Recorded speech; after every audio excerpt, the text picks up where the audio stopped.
The Indian team is a clear favourite in the Cricket World Cup 2023, but the tag of "CHOKAR" is also attached to them.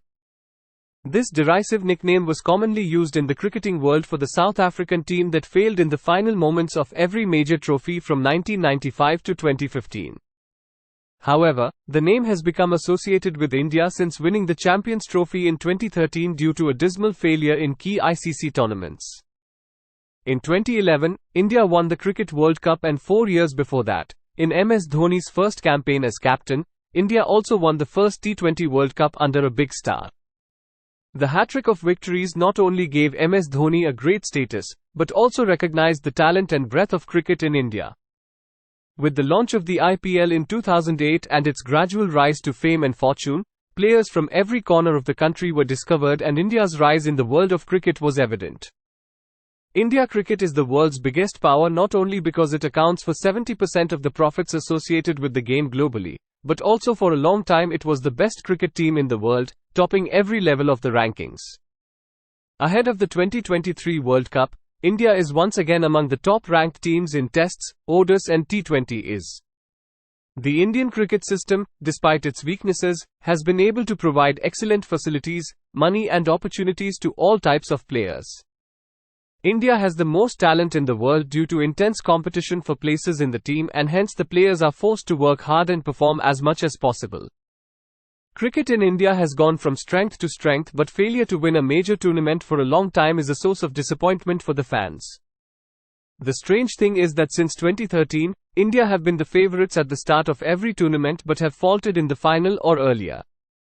How can this disturbing trend be explained? Is it due to flawed player selection policy or poor planning? The frequent change of captain and coach is the reason, or the pressure on the players to play more? Or is it just a result of bad luck? In one way or another, all these factors have affected the performance of the Indian team. But with India reaching the knockout stages of all tournaments, it might be fair to say that the root of the problem lies elsewhere. Talent alone is not enough to win major tournaments. It depends on how quickly the players are familiar with different factors, such as the pitch, and how the team management prepares the team for different opponents. What matters most is how players, individually and collectively, deal with difficult situations on and off the field.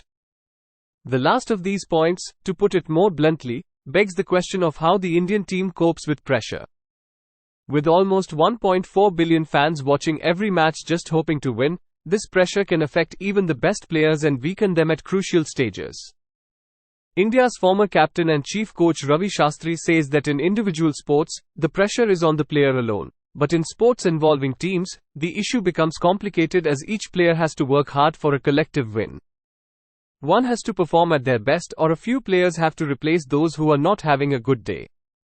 A short period of bad play, one bad selection can ruin everything, he says. The semi-final in 2019, when 3 wickets including Rohit Sharma, Virat Kohli fell in the first few overs, and then the World Test Championship final against Australia in which R. Viswan was not fed, confirm Ravi Shastri's analysis. Ravi Shastri says, players have to be mentally strong. At this level, a small mistake, even a square, can eliminate you. So is the Indian team mentally strong enough to emerge victorious this time? Looking at talent, experience and team selection, of course. Before the Asia Cup, the Indian team did not look complete and there were many questions.